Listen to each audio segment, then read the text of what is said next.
Hi everyone. तो आज मैं आपके साथ ओनली फ्रेंड्स का एपिसोड 4 एक्सप्लेन करूंगी। अगर बाकी के पार्ट्स आपने नहीं देखे हैं तो लिंक डिस्क्रिप्शन में है, जाकर देख लीजिए। तो वीडियो को स्टार्ट करते हैं। वीडियो की स्टार्टिंग में हमें पास का सीन दिखाया जाता है 2 साल पुराना, जहां पे रे हमें बताता है कि हर किसी के पास जो है अपने कंफर्ट जोन के हिसाब से कोई ना कोई होता है जिससे आप इमरजेंसी में बात कर सकते हो जब आपको ज़रूरत होती है। कोई किसी का भाई हो सकता है, मॉम डैड हो सकते हैं या फिर फ्रेंड्स हो सकते हैं, लेकिन मेरे पास है म्यू। और वो म्यू को कॉल लगाता है। वो म्यू से पूछता है, म्यू तुम कहाँ पे हो? म्यू उससे कहता है कि तुमने दोबारा से ड्रंक किया है, मैं तुम्हें लेने नहीं आऊँगा। रे कहता है कि नहीं, मैं घर पे ही हूँ। फिर वो कहता है, mu I love you. Mu उससे कहता है कि तुम ड्रंक होने के बाद ऐसी ही बकवास बातें करते रहते हो। तो रे उससे कहता है कि थैंक यू सो मच, हमेशा मेरा इतना ख्याल रखने के लिए, मेरा इतना अच्छा दोस्त बनने के लिए। फिर रे उससे कहता है कि अगर मुझे कुछ हो जाएगा तो तुम सबके ऊपर से बोझ हट जाएगा ना। अगर मुझे कुछ हो गया ना तो तुम अपना बहुत अच्छे से ध्यान रखना, अपनी केयर करना। तो म्यू उसे आवाज़ देते रहता है, रे रे रे, लेकिन रे जो है उसकी कोई बात सुनता नहीं है और फ़ोन कट कर देता है और बहुत ज़्यादा रोने लगता है। तभी म्यू वहाँ पे दौड़ते हुए आता है, घबराते हुए। वो पूरे कमरे में उसे ढूँढने लगता है। तभी वो बाथरूम में जाता है तो रे उसे बाथटब में रोते हुए दिखता है। रे बहुत ज़्यादा रो रहा होता है तो म्यू उसके पास जाता है। रे उससे पूछता है, तुम यहाँ आ गए? तो म्यू उससे कहता है कि तुम ये क्या कर रहे हो और तुमने इसमें से कितनी गोलियाँ ली है? लेकिन रे कुछ बताता नहीं और बहुत ज़्यादा रोने लगता है। तो म्यू भी जो है वो बाथटब में चला जाता है और उसे होल्ड करता है। रे कहता है कि मुझसे कोई प्यार नहीं करता, बिल्कुल भी कोई प्यार नहीं करता। मेरी माँ भी मुझसे प्यार नहीं करती, मेरी माँ भी मेरी वजह से इस दुनिया से चली गई है। मैं सबके लिए एक बर्डन हूँ, सब लोग मुझसे नफ़रत करते हैं। तो म्यू उससे कहता है कि कोई तुमसे नफ़रत नहीं करता, हम हैं तुम्हारे लिए। मैं, मेरे सारे दोस्त, हम सब तुमसे बहुत ज़्यादा प्यार करते हैं, मैं तुमसे बहुत ज़्यादा प्यार करता हूँ। ऐसा वो उसे कंफर्ट ज़ोन देते रहता है। फिर सीन शिफ्ट होता है, हमें दिखाया जाता है कि वो सारे दोस्त जो है एक जगह पे बैठे होते हैं। तो चुआन जो है रे से कहती है, रे हम तुमसे बहुत ज़्यादा प्यार करते हैं। अगर मैं लेस्बियन नहीं होती ना तो तुम मेरे बॉयफ्रेंड होते। तुम इतने ज़्यादा चार्मिंग हो, हॉट हो, केयरिंग हो। ऐसी बहुत सारी उसकी तारीफ़ करती रहती है। तो उसकी ये तारीफ़ सुन के ना बॉस्टन को बिल्कुल भी पसंद नहीं आता। तो बॉस्टन उससे कहता है कि तुम मेरी इंसल्ट कर रही हो, तुम मेरी तरफ तो देखो, मैं कितना ज़्यादा हॉट और चार्मिंग हूँ, ऊपर से मैं सेक्सी भी हूँ। तो चुआन जो है ना उल्टी करने जैसा मुँह बनाती है और बोलती है, छी तुम तो बिल्कुल भी अच्छे नहीं हो, तुम हर किसी के साथ फ्लर्ट करते रहते हो, एकदम बकवास इंसान हो। तो वो बोलता है कि अच्छा ठीक है, तो म्यू के बारे में तुम्हारा क्या ख़्याल है? तो वो बोलती है, म्यू तो बिल्कुल भी मुझे नहीं चाहिए, वो तो मेरे टाइप का ही नहीं है। तो म्यू बहुत ज़्यादा हँसने लगता है। फिर वो रे से कहती है कि रे मुझे किस करो, मुझे किस करो, ऐसा करके वो उसके गले पड़ जाती है। तुम, रे उससे कहता है, जुआन तुमने बहुत ज़्यादा ड्रंक किया है तो तुम थोड़ा साइड में हटो। तो म्यू उससे कहता है कि ठीक है, मैं उसको उसके कमरे में छोड़ के आता हूँ। बॉस्टन बोलता है कि नहीं, तुम यहाँ पे बैठो, मैं उसको कमरे में छोड़ के आता हूँ, मेरा कैमरा यहाँ पे रखा है तो बस तुम उसका ख्याल रख लेना। ऐसा बोल के वो चुआन को वहाँ से लेकर चला जाता है। म्यूर ऐसे कहता है, रे इतना मत पियो, तुमने काफ़ी सारी बोतल पहले ही खाली कर ली है, पता नहीं तुम पीते पीते ही मर जाओगे। तो रे उससे कहता है कि टेंशन मत लो, मैं हैवी ड्रिंकर हूँ, मुझे चढ़ती नहीं है। फिर रे म्यू से कहता है, म्यू थैंक यू, उस दिन तुमने मेरी जान बचाई, वरना आज मैं अपनी माँ के साथ होता। फिर वो कहता है, तुम्हें क्या लगता है कि मैं अपनी माँ की तरह हूँ क्या? तो म्यू से कहता है, कम ऑन रे, ये सारी बातें मत करो, और तुम बिल्कुल भी वैसे नहीं हो, और तुम्हें ना ड्रिंकिंग बंद कर देनी चाहिए ताकि तुम अपना बहुत ज़्यादा ख्याल रख सको। मैं हमेशा तुम्हारे साथ हूँ। तो रे उससे थैंक्स कहता है और बोलता है कि हमेशा ये याद रखना, जब भी तुम्हें मेरी ज़रूरत हो तो हमेशा मुझे एक कॉल कर देना। चाहे कोई भी सिचुएशन हो, मैं हमेशा तुम्हारे साथ रहूँगा। तुमने जिस तरह मेरी जान बचाई है, मैं भी तुम्हारी जान बचाऊँगा। म्यू उससे कहता है, थैंक यू सो मच। वैसे भी एक दोस्त ही दूसरे दोस्त की मदद करता है ना। रे उससे कहता है कि मैं सिर्फ दोस्त बने नहीं रहना चाहता, मैं दोस्त से कुछ ज़्यादा बनना चाहता हूँ। म्यू उससे कहता है कि तुमने अभी कहा तुम्हें चढ़ती नहीं है, तो तुम ऐसी बातें क्यों कर रहे हो? रे कहता है कि मैं ड्रंक नहीं हूँ। उनकी ये सारी बातें ना बॉस्टन भी सुन रहा होता है। रे उसके क्लोज जाके उसे किस कर लेता है और उनको इस तरह किस करते हुए देख बॉस्टन उन दोनों की पिक्स क्लिक करता है। फिर सीन शिफ्ट होता है, हमें प्रेजेंट का दिखाया जाता है। रे म्यू को अपने घर पर लेकर आता है। म्यू उसे इस बात के लिए थैंक्स कहता है, बोलता है पता नहीं मैं चाबी कैसे भूल गया। रे उससे कहता है कि कोई ज़रूरत नहीं है, तुम जब भी यहाँ आना चाहो तुम आ सकते हो। फिर रे उससे पूछता है कि टॉप कहाँ पे है। म्यू बताता है कि मैंने उसे कॉल किया लेकिन उसने कॉल उठाया नहीं, वो अपने पापा को मदद करने के लिए गया है। तो रे उससे कहता है मतलब मैं तुम्हारे लिए एक सेकंड चांस हूँ, मतलब कोई नहीं होगा तो तुम मुझे बुलाओगे, वरना तो तुम मुझे भूल ही जाते हो। तो म्यू उससे कहता है अरे ऐसी कोई बात नहीं है, तुम्हें पता है ना तुम मेरे सबसे ज़्यादा फेवरेट हो। तो रे उसको उसकी टी शर्ट पहनने के लिए देता है। उस टी शर्ट पे पुअर लिखा हुआ होता है। तो म्यू उसे देखते हुए हंसता है और बोलता है क्या तुम सच में ये पहनते हो, तुम पुअर हो क्या, कुछ भी बकवास करते रहते हो। तो वो दोनों जो है हंसने लगते हैं। फिर म्यू जो है बेड पे लेट जाता है तो रे भी उसके पास आके बेड पे लेट जाता है। म्यू रे से कहता है रे तुम सैंड को डेट क्यों नहीं करते, वो बहुत ज़्यादा क्यूट है, मुझे तो पसंद है और मैं चाहता हूँ कि वो तुम्हारा बॉयफ्रेंड बने। एक म्यूजिशियन को डेट करना कितना ज़्यादा कूल होगा ना। रे उससे बोलता है कि नहीं, हमारे बीच ऐसा कुछ भी नहीं है और वैसे भी सैंड मेरे टाइप का नहीं है। तो म्यू कोई जवाब नहीं देता और वो सोने लगता है। उसको ऐसा सोते हुए देख के ना रे की फीलिंग्स जग जाती है और वो म्यू के क्लोज जाके उसे किस करता है। म्यू उसे धक्का देते हुए कहता है कि रे ये तुम क्या कर रहे हो। तो रे उससे माफ़ी मांगते हुए कहता है कि म्यू मैं आज भी तुमसे ही प्यार करता हूँ। म्यू उससे कहता है कि देखो रे ऐसी बातें करोगे तो हमारे बीच दोस्ती भी नहीं रहेगी, मुझे ये सब पसंद नहीं है और तुम चाहते हो हम दोनों दोस्त बने रहे तो आगे से ऐसा कुछ मत करना। और वो खड़ा होके कहता है कि मैं नहीं चाहता कि तुम दोबारा से नींद में मुझे किस करो, तो मैं बाहर सोऊंगा। ऐसा बोल के म्यू बाहर निकल जाता है और रे उसे कुछ नहीं कह पाता। फिर सीन शिफ्ट होता है और हमें सैंड के घर का दिखाया जाता है जहाँ पे गिटार बजाते वक्त उसके गिटार की स्ट्रिंग टूट जाती है। तो वहाँ पे निक आके उसे पूछता है कि क्या हो गया है तुम्हें, तुम्हारे घर के अंदर कोई लिजर्ड है क्या। तो वो कहता है नहीं यार देखो ना मेरी गिटार की स्ट्रिंग टूट गई है। निक उससे कहता है कि अगर ये तुम्हारा फेवरेट चीज़ है ना तो उससे ज़रा जेंटली हैंडल करो, ज़रा प्यार से हैंडल करो। उसके बाद सैन उससे पूछता है कि पार्टी के बाद तुम कहाँ पे थे, तुम घर पर भी नहीं आए, मैं जब घर पर आया तो तुम मुझे दिखे नहीं, तुम पार्टी में भी दिखे नहीं, कहाँ गए थे। निक उससे कहता है अरे मुझे ना दुकान में कुछ काम था तो मैं वहाँ पे गया था। तो फिर सैंड उससे कहता है कि मुझे तुमसे कुछ पूछना है, अगर हम किसी से नाराज़ हो तो क्या इसका मतलब ये होगा कि हमें उसके लिए फीलिंग्स है।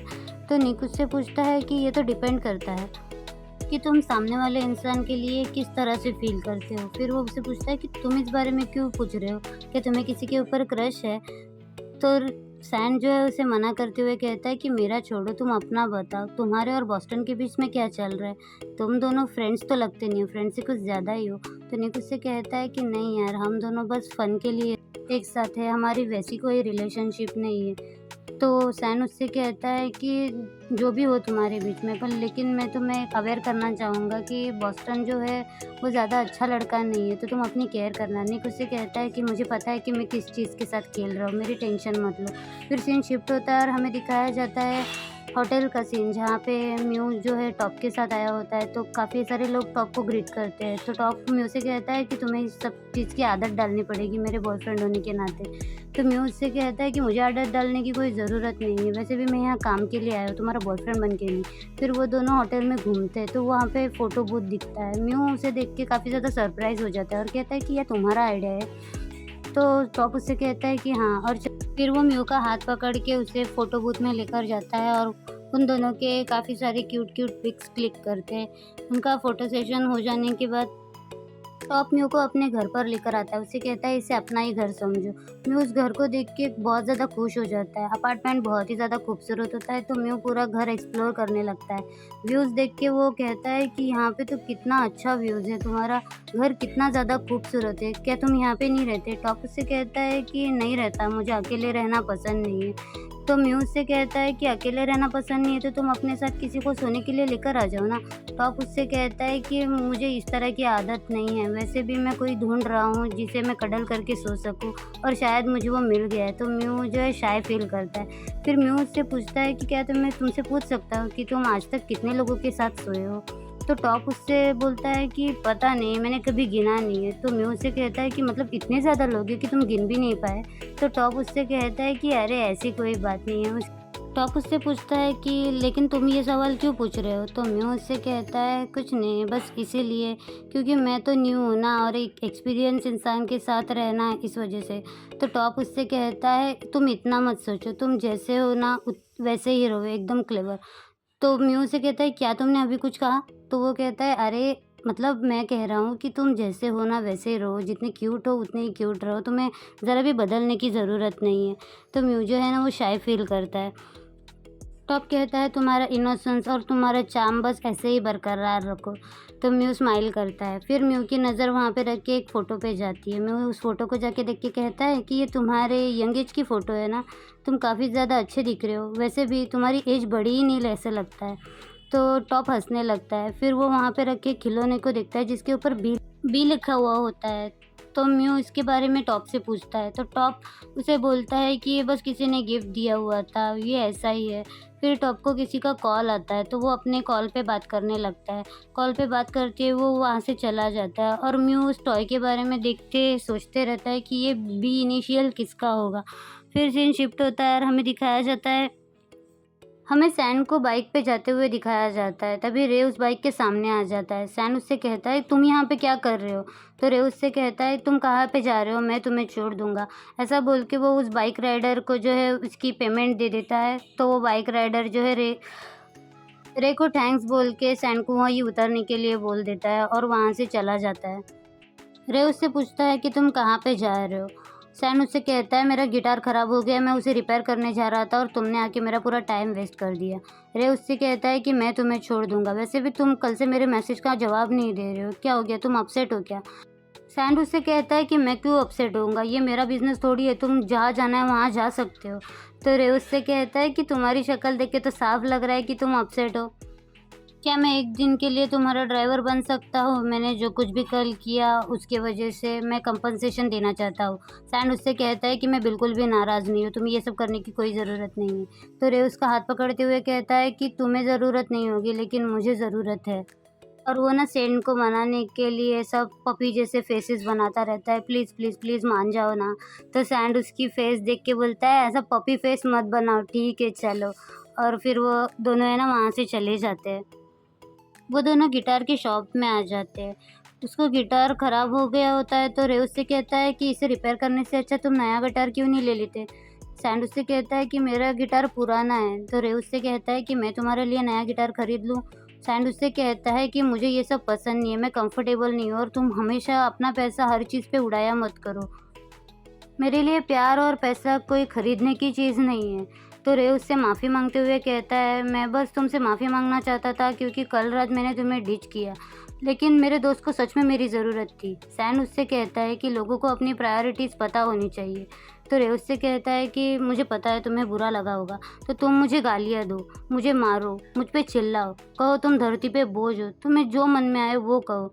सैन उससे कहता है कि मुझे तुम पे चिल्लाने की कोई ज़रूरत नहीं है, मैं तुमसे बस ये कहना चाहूँगा कि तुम्हें अगर अपनी प्रायोरिटीज़ पता है ना तो लोगों की फीलिंग्स की भी चिंता किया करो। तुमने जैसा कल मेरे साथ बिहेव किया है वैसा किसी और के साथ मत करो, और अगर तुम मेरे दोस्त बने रहना चाहते हो ना तो आगे से मेरी फीलिंग्स का ख्याल रखना। जब भी तुम्हें ज़रूरत होगी तो तुम किसी को अपने पास बुला लोगे, अगर तुम्हें ज़रूरत नहीं है तो तुम उस इंसान को ऐसे ही छोड़ के चले जाओगे, ये बात तो सही नहीं है ना। सबके पास अपनी अपनी फीलिंग्स होती है। रे उससे कहता है मुझे तुम्हारी फीलिंग्स की केयर है इसलिए तो मैं यहाँ पे तुम्हारे साथ हूँ ना। इस बात पे ना सैन कोई जवाब नहीं दे पाता।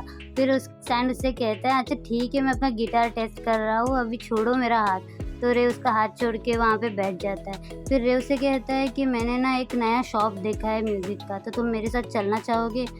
तो सैंड उससे हाँ बोल देता है। फिर वो दोनों जो है वो उस म्यूज़िक शॉप में जाते हैं। रे उससे पूछता है कि तुम्हें किस तरह की म्यूज़िक पसंद है? सैन उसे बताता है कि मुझे हर तरह की म्यूज़िक पसंद है, रॉक, हिप हॉप, हाइप के, और बहुत सारे सिंगर्स के नाम भी ले लेता है। रे उससे कहता है कि तुम्हें थाई पसंद नहीं है क्या? तो सैंड उससे कहता है कि ऑफ कोर्स मुझे थाई सॉन्ग भी पसंद है, मैं काफ़ी सारे बैंड को सुनते रहता हूँ, मुझे हर तरह के कल्चर के सॉन्ग भी पसंद है। रे उससे कहता है कि मैं ज़्यादातर सॉन्ग सुनता ही नहीं हूँ, मुझे तो इस सब के बारे में कुछ पता ही नहीं है। तो सैंड उससे कहता है क्योंकि तुम्हारे पेरेंट्स ने जो कलेक्शन बना के रखा है तुम उसे ही सुनते हो ना, तुम्हें कुछ नया ट्राई करना चाहिए, हर तरह के सॉन्ग सुनने चाहिए, इससे तुम्हें हैप्पीनेस मिलेगी। और वो उसे काफ़ी सारे सॉन्ग्स के नाम बताता है और बोलता है कि तुम ये सारे सॉन्ग सुनो। तो रे उसे हाँ में जवाब देता है। फिर वो एक उसमें से म्यूज़िक सीडी निकालता है और कहता है कि मैं इसे ही ढूंढ रहा था, तुम इसे सुनना चाहोगे? ऐसा बोल के वो वहाँ से चले जाते हैं दोनों। फिर सीन शिफ्ट होता है और हमें टॉप को दिखाया जाता है जो कि अपना फ़ोन चेक करते हुए लिफ्ट में जाता है। तभी वहाँ पे टॉन भी आ जाता है। टॉन लिफ्ट को रोकते हुए उसके साथ अंदर चला जाता है। टॉप उससे पूछता है कि तुम्हें क्या चाहिए, तुम मेरा पीछा क्यों कर रहे हो। बॉस्टन उससे कहता है कि तुमने मेरे मैसेज का कोई जवाब नहीं दिया तो मुझे यहाँ पे आना पड़ा। टॉप उससे कहता है कि देखो मेरे अंदर ना बिल्कुल भी एनर्जी नहीं है तुमसे फ़ाइट करने की।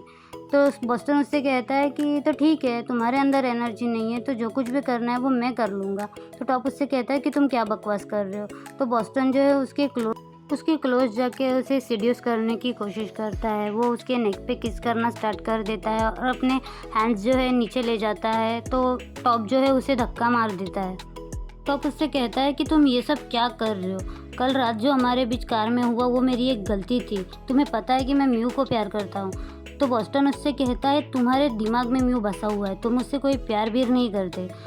तो टॉप उससे कहता है कि तुम ऐसा कैसे कह सकते हो और तुम्हें लगता नहीं है कि तुम अपने दोस्त के साथ धोखा कर रहे हो, तुम म्यू से जेलस हो क्या। तो टॉन उससे कहता है कि मैं म्यू से जेलस होने लगा, उसमें ऐसा क्या है जो मुझसे जेलस हो सकता हूँ। तो टॉप उससे कहता है क्योंकि मैं तुम्हें छोड़ के उसके पीछे जा रहा हूँ ना, ये बात तुम्हें पसंद नहीं आ रही है। तुम ये सब झेल नहीं पा रहे हो क्योंकि मैं म्यू को पसंद करता हूँ और तुम ये जो कुछ भी कर रहे हो ना ये सब वर्थलेस है, इससे तुम्हारा कोई फ़ायदा नहीं होगा। तभी लिफ्ट का डोर खुल जाता है और बॉस्टन जो है वो गुस्से में वहाँ से चला जाता है और टॉप जो है वो उसी बारे में सोच रहा होता है। फिर सीन शिफ्ट होता है, हमें टॉप को जो है घर पे बैठे दिखाया जाता है। म्यू टॉप को गुड नाइट वाला मैसेज करता है। टॉप इस बारे में सोचते रहता है और उसे फ्लैशबैक के सीन्स आते हैं कि किस तरह से वो म्यू से प्यार करता था और किस तरह से उसने म्यू के साथ धोखा किया, बॉस्टन के साथ नाइट स्पेंड करके। तभी उसकी डोरबेल बजती है और वो डोर ओपन करने जाता है। डोर पे एक लड़का होता है जिसे टॉप जो है वो घर के अंदर बुला लेता है। ये इंसान मुझे बिल्कुल भी पसंद नहीं है, कितना चीप है ये टॉप, भड़ में जाए, मुझे क्या करना है। फिर सीन शिफ्ट होता है और हमें बॉस्टन और निक को दिखाया जाता है जो कि अपनी नाइट स्पेंड कर चुके होते हैं। तो बॉस्टन जो है वो नहाने के लिए चला जाता है। इस मौके का फ़ायदा उठा के निक जो है बॉस्टन के फ़ोन में से सारे कॉन्टैक्ट नंबर जो है वो अपने फ़ोन में शिफ्ट कर लेता है। बॉस्टन का नहाना होने के बाद वो बाहर आके उससे पूछता है तुम क्या कर रहे हो। निक कहता है कि मैं सेल्फी ले रहा था। क्यों, मैं नहीं ले सकता क्या। बॉस्टन उससे कहता है नहीं बिल्कुल तुम ले सकते हो ना, मैं तो बस ऐसे ही पूछ रहा था। तो निक उससे कहता है कि आ जाओ तुम भी मेरे साथ सेल्फी लो। बॉस्टन उसे मना करता है। तो निक उससे कहता है क्यों, तुम डरते हो किसी को हमारे बारे में पता चल जाएगा। तो बॉस्टन उससे कहता है कि ऐसी कोई बात नहीं, तुम्हें तो पता है ना कि मैं मेरे पापा का बिज़नेस संभालने वाला हूँ। अगर उन्होंने ये सब देख लिया तो मेरे लिए प्रॉब्लम खड़ी हो जाएगी और मैं कोई प्रॉब्लम नहीं चाहता। तो निक उससे कहता है कि तुम ऐसा बोलो ना कि तुम किसी को हमारे बारे में बताना ही नहीं चाहते और तुम्हें इस बात का डर है कि मैं हमारे फ़ोटोज़ जो है वो शेयर कर दूँगा। तो बॉस्टन उसे मना करता है और उसके क्लोज़ जाके बैठ जाता है। बॉस्टन उससे कहता है कि हमें फ़ोटो की क्या ज़रूरत है, जब भी तुम मुझे मिस करोगे तुम यहाँ पे आ सकते हो, तुम्हारा तो हमेशा ही वेलकम है यहाँ पे। ऐसा करके वो उसे मनाने की कोशिश करता है और उसके जो शोल्डर पे किस करने लगता है। तो निक उससे कहता है अच्छा ठीक है, अब जाओ और कपड़े पहन लो। तो बॉस्टन जो है वो अपने कपड़े पहनने जाता है। फिर सीन शिफ्ट होता है और हमें ना निक को बैठे दिखाया जाता है जो कि उनकी रिकॉर्डिंग वाली वॉइस सुन रहा होता है जो टॉप और बॉस्टन ने नाइट स्पेंड की हुई थी, वो वाली रिकॉर्डिंग। फिर वो किसी को मैसेज करके बताता है कि मेरा नाम निक है और मैं तुम्हें बॉस्टन के बारे में कुछ बताना चाहता हूँ।